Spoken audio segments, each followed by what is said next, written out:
Hello, स्वागत है आप सभी का एक बार फिर से आपके अपने यूट्यूब चैनल में। और आज हम लोग बात करने वाले हैं फिर से Jharkhand polytechnic previous year question. ठीक है, तो आज जो है फिजिक्स का जो पार्ट 2 है उसको हम लोग डिस्कस करेंगे, क्योंकि हम लोग पार्ट 1 में जो है टोटल 25 क्वेश्चन का डिस्कस कर चुके थे कि किस प्रकार से क्वेश्चन पूछा गया था 2023 एग्ज़ाम में।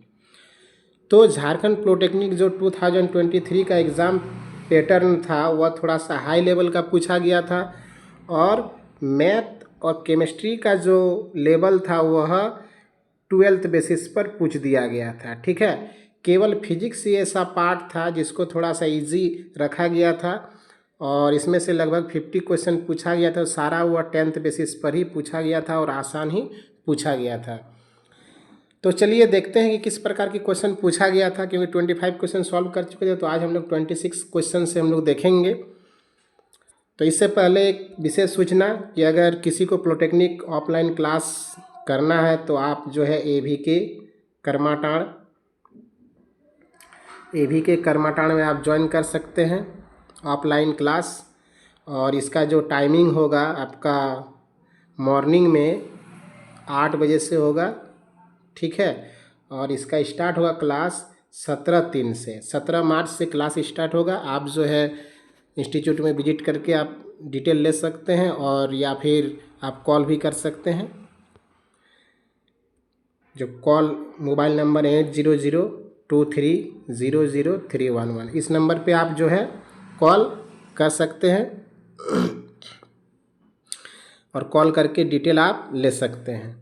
चलिए वीडियो को स्टार्ट करते हैं। देखिए 26 नंबर में एक न्यूमेरिकल्स पूछा गया था, और ये न्यूमेरिकल्स जो है वो इतना हार्ड भी नहीं था, आसान था।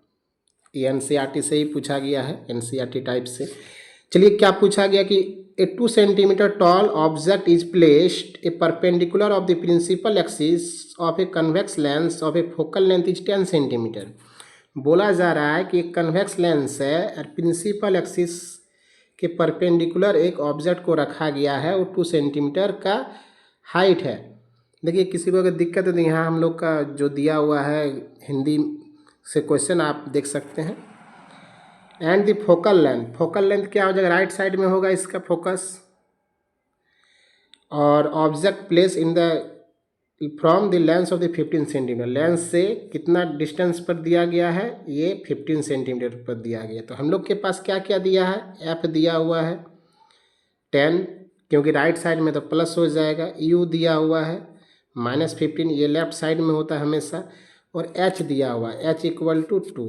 तो एच का जो है यूज यहाँ पर नहीं होगा, क्योंकि भी निकालने के लिए पूछा गया है, पूछा द इमेज डिस्टेंस, तो इमेज डिस्टेंस भी निकालने के लिए पूछा गया है।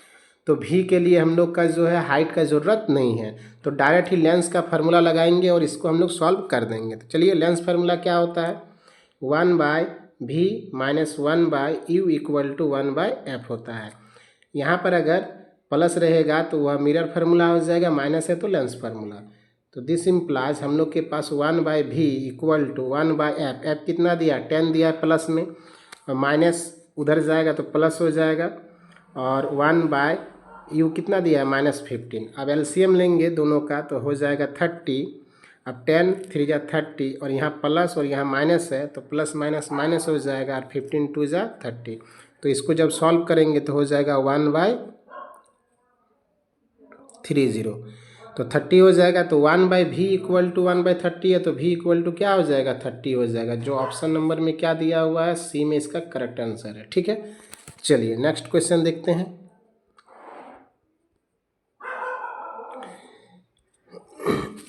चलिए एक रेटिना से पूछा गया था कि रेटिना ऑफ द आईज, पूछा रेटिना जो है नेत्र का जो रेटिना होता है वो क्या होता है, लाइट सेंसिटिव स्क्रीन होता है, या प्रकाश संवेदी पटल लेंस की तरह होता है, या फिर ऑब्जेक्टिव स्पेस होता है, ऑब्जेक्ट स्पेस, या अपर्चर होता है। ठीक है, या द्वारक होता है जिसको बोलते हैं। तो इसका जो करेक्ट आंसर हो जाएगा, हमारा रेटिना जो होता है वो लाइट सेंसिटिव स्क्रीन होता है, क्योंकि लाइट को ये क्या करता है, ऑब्जर्व करता है और कम ज़्यादा हमारे आँखों को एडजस्ट करता है। ठीक है, चलिए नेक्स्ट क्वेश्चन देखते हैं। नेक्स्ट क्वेश्चन एक आसान क्वेश्चन था कि the twinkling of a star is due to, जो तारे होते हैं वह टिमटिमाते हैं, इसका क्या कारण है? तो सब कोई जान रहा है कि ये वायुमंडलीय अपवर्तन होता है, एटमॉस्फेरिक रिफ्रैक्शन के कारण ये हमारा जो है ट्विंकलिंग स्टार होता है। ठीक है, चलिए नेक्स्ट क्वेश्चन देखते हैं। ये भी एक न्यूमेरिकल से पूछा गया था क्वेश्चन कि a person is need a lens of power -5.5 dioptre for a correcting his distant vision. What is the focal length of the lens required for the correcting distinct vision? तो हम लोग के पास power of lens दिया हुआ है, क्या दिया हुआ है? P दिया हुआ है -5.5 डायोप्टर। ठीक है, इसका फोकल लेंथ निकालना है। तो हम लोग जानते हैं F = 1/d होता है, क्योंकि D = 1/f होता है। तो जब ये आपस में चेंज कर देंगे तो ये 1/d हो जाएगा। अब 1/d का मतलब क्या है? जो 1/-5.5 हो जाएगा, पॉइंट को हटाएंगे तो यहाँ 10 हो जाएगा। अब इसको 5 से हम लोग अगर डिवाइड दे देंगे तो ये 11 हो जाएगा, 5 2 जा 10। इसका मतलब क्या हो जाएगा? हम लोग के पास 2/11 आएगा, वो भी माइनस में, F = अब जब इसको हम लोग डिवाइड देंगे तो ये हो जाएगा -0.181 आ जाएगा मीटर में। तो इसका जो करेक्ट आंसर है वो ऑप्शन नंबर बी हो जाएगा। और इस तरह से इस क्वेश्चन को हम लोग सॉल्व कर सकते थे। चलिए नेक्स्ट क्वेश्चन देखते हैं, क्वेश्चन नंबर 30। देखिए इससे दो क्वेश्चन पूछा गया था, एक ये फार्मूला पूछा गया है और एक इससे न्यूमेरिकल्स, इससे रिलेटेड एक न्यूमेरिकल्स पूछा गया था जो इससे पहले हम लोग पार्ट 1 में सॉल्व कर चुके थे उस क्वेश्चन को। चलिए पूछा गया कि the potential difference between 2 point is, बोला जा रहा है कि दो पॉइंट के बीच में जो पोटेंशियल डिफरेंस होता है, भी होता है, वह क्या होता है? तो देखो पोटेंशियल डिफरेंस का जो डिफिनेशन होता है कि वन पॉइंट से जब एनोदर पॉइंट पर जो वर्क किया जाता है, चार्ज को ले जाने में जो वर्क किया जाता है, उसी को हम लोग पोटेंशियल डिफरेंस बोलते हैं। ठीक है, तो इसका जो करेक्ट आंसर हो जाएगा कि वर्क डन बाय चार्ज, कि इस पॉइंट से दूसरे पॉइंट पर जो वर्क किया जाता है चार्ज को ले जाने में, उसी को हम लोग भी बोलते हैं। और V = क्या होता है? W/Q होता है। इसी से रिलेटेड एक क्वेश्चन भी पूछा गया था न्यूमेरिकल्स में। चलिए इसका ऑप्शन क्या हो जाएगा? ऑप्शन नंबर ए इसका करेक्ट आंसर हो जाएगा। ठीक है, चलिए नेक्स्ट क्वेश्चन देखते हैं। चलिए ये भी क्वेश्चन है कि the AC supply to the house of 220 volt and 50 hertz, one of the wire in this supply is with red insulator।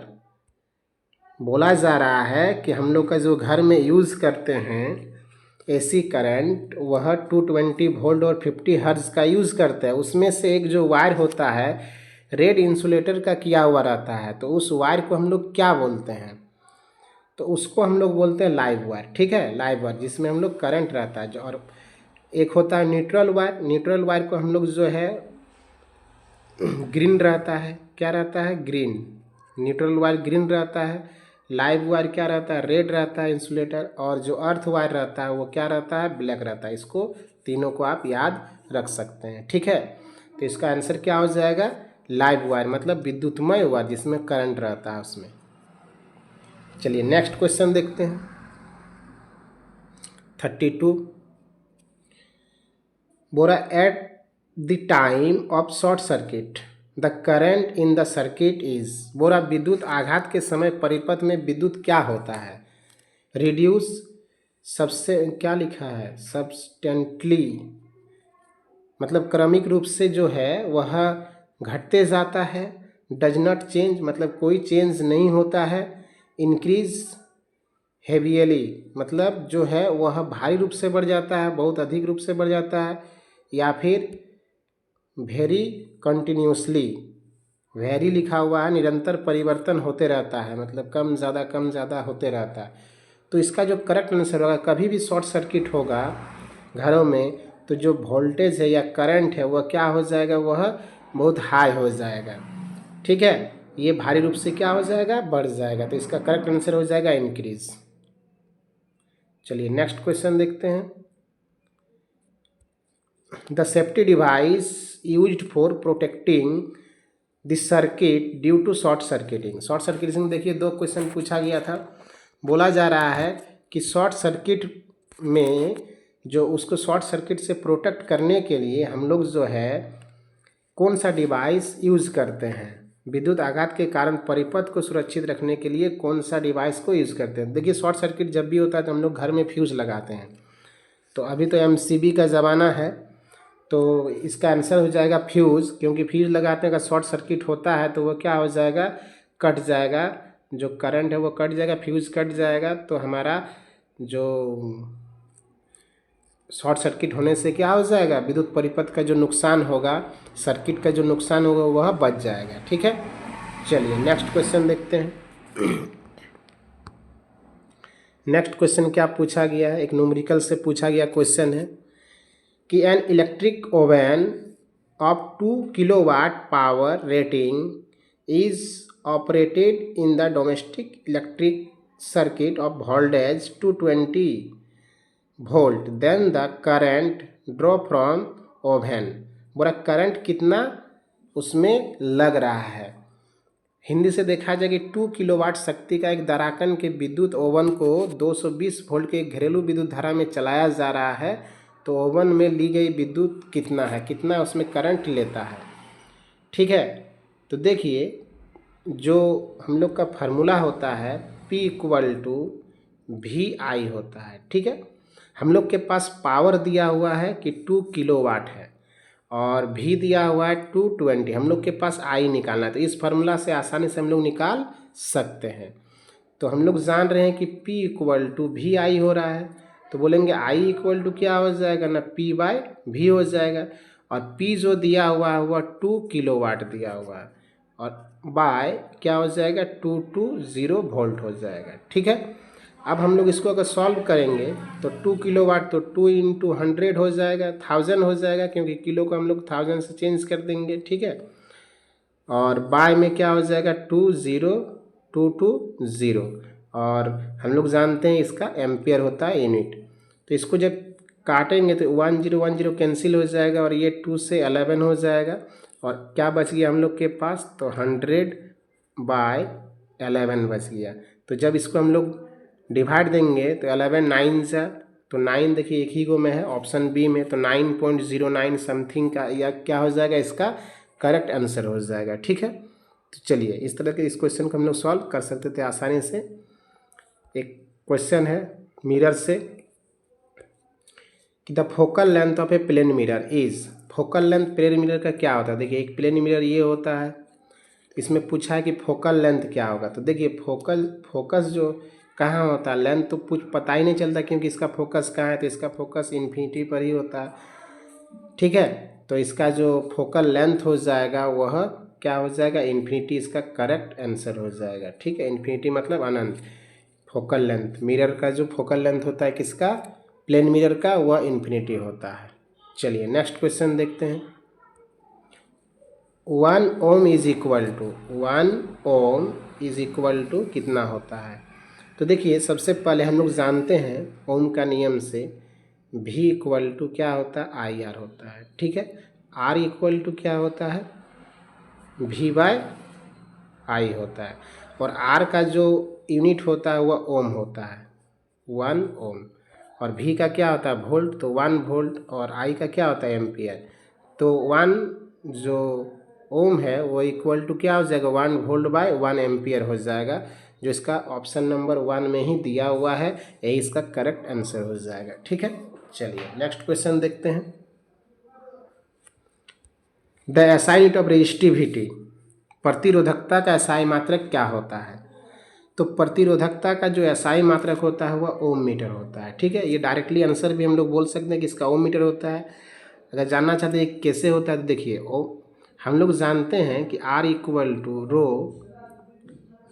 L/A होता है। ठीक है, और हम लोग को क्या निकालना है, ये जो है प्रतिरोधकता है, तो ρ क्या हो जाएगा, ρ क्या हो जाएगा, RA/L हो जाएगा, और R जो है ये ओम हो गया, और एरिया का जो होता है मीटर स्क्वायर होता है, और लेंथ का मीटर होता है, 1 मीटर कट जाएगा तो हम लोग के पास क्या बचेगा, ओम मीटर। तो इसका करेक्ट आंसर ए हो जाएगा ओहममीटर। ठीक है, इस तरह से इसको हम लोग सॉल्व कर भी सकते हैं और इस डायरेक्ट भी आंसर भी याद रख सकते हैं। इसको भी आप सॉल्व भी कर सकते हैं, डायरेक्ट भी इसका आंसर याद रख सकते हैं और डायरेक्ट ही इसका आंसर जो हो जाएगा 1 कूलम आवेश इलेक्ट्रॉन किसके बराबर होता है, तो इसका जो करेक्ट आंसर हो जाएगा वो हो जाएगा option number b, 6.26 into 10⁻18 electron.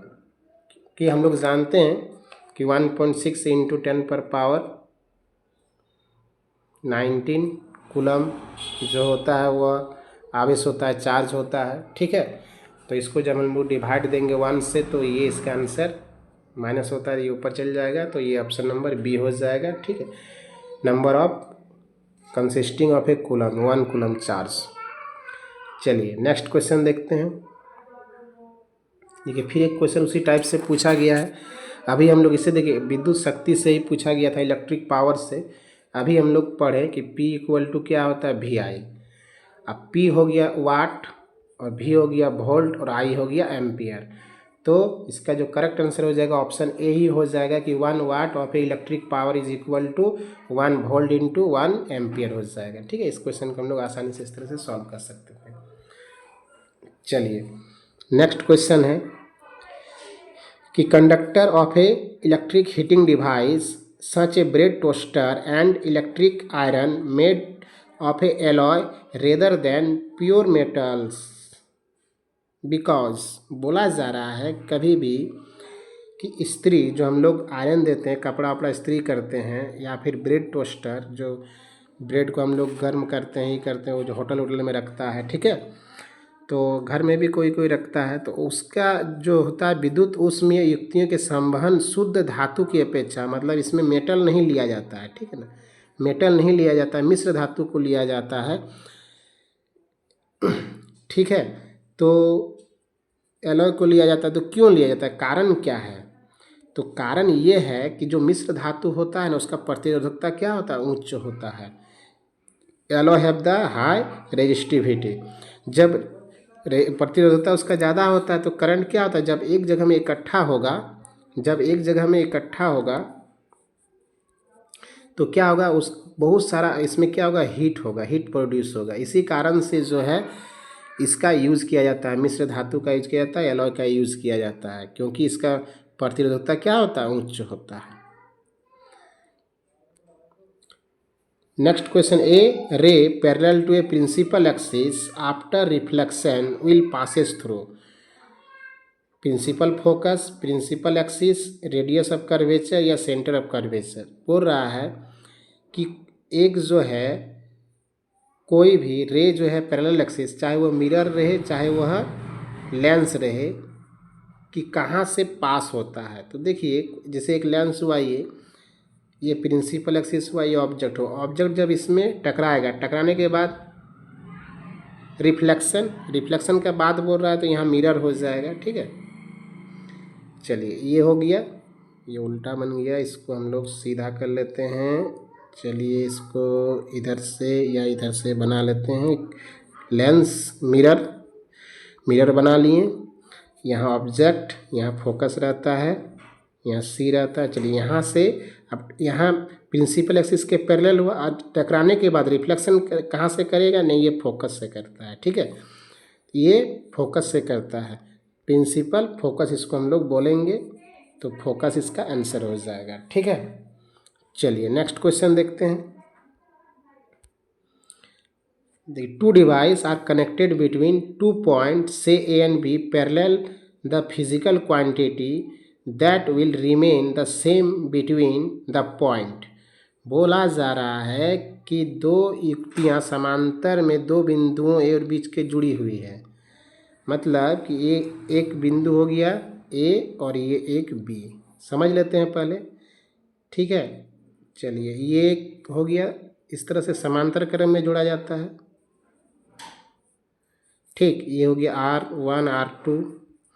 तो बोला जा, देखिए करंट क्या होता है, ये I1 I2, लेकिन इसमें क्या होता है, जो विभवांतर होता है, वोल्टेज होता है, वह क्या होता है, रिमेन कांस्टेंट, मतलब सेम ही होता है, वह चेंज नहीं होता है। तो इसका करेक्ट आंसर क्या हो जाएगा, वोल्टेज इसका करेक्ट आंसर हो जाएगा कि ये चेंज नहीं होता है। चलिए नेक्स्ट क्वेश्चन देखते हैं।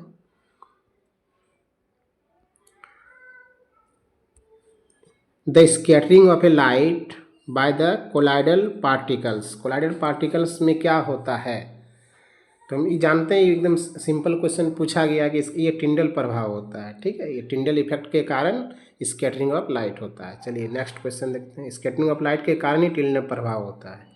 नेक्स्ट क्वेश्चन एक न्यूमेरिकल से पूछा गया था, उसी तरह से कि ऑब्जेक्ट हाइट h दिया हुआ है हम लोग के पास 5, place at the distance of 20 centimetre in front of a convex mirror. Convex mirror जो है, सबसे पहले ये कन्वेक्स मिरर बना लेते हैं। ये कन्वेक्स हो गया, सामने रखा गया है 20, ये 5 है और 20 इसका फ्रंट, तो u इक्वल टू -20 और रेडियस ऑफ कर्वेचर r दिया हुआ है। देखिए रेडियस इसका इधर होता है इस साइड में, तो r जो है वह प्लस हो जाएगा 30। क्या हो जाएगा? +30। Height of the image, image का हाइट निकालना है कि इमेज का हाइट के साथ। देखिए इमेज भी यहाँ सीधा बनता है, हम लोग जानते हैं, लेकिन बना के देखते हैं। एच डैश निकालना है, ठीक है, एच डैश। तो एच डैश कैसे निकालेंगे? तो सबसे पहले हम लोग जानते हैं इसका मैग्नीफिकेशन निकालना होगा। तो मैग्नीफिकेशन में क्या होता है? -v/u equal to H dash by H होता है। ठीक है, ये जो होता है ये फार्मूला है। तो हम लोग के पास v और u चाहिए, तो उसके लिए u दिया हुआ है लेकिन v नहीं है, r दिया हुआ है। तो r का ज़रूरत क्या है? हम लोग r से क्या निकाल सकते हैं? f निकाल सकते हैं, क्योंकि f इक्वल टू r/2 होता है। तो r/2 होता है, तो ये हो जाएगा 15। ठीक है, f निकल गया और u भी निकल गया। हम लोग के पास अब क्या नहीं है? v नहीं है, तो v निकालना पड़ेगा। चलिए v निकालते हैं मिरर फार्मूला से। थोड़ा सा ये क्वेश्चन अच्छा क्वेश्चन था। 1/v plus 1/u, 1/v plus 1/u equal to 1/ क्या हो जाएगा? f हो जाएगा। तो हम लोग के पास v तो है नहीं, निकालना पड़ेगा।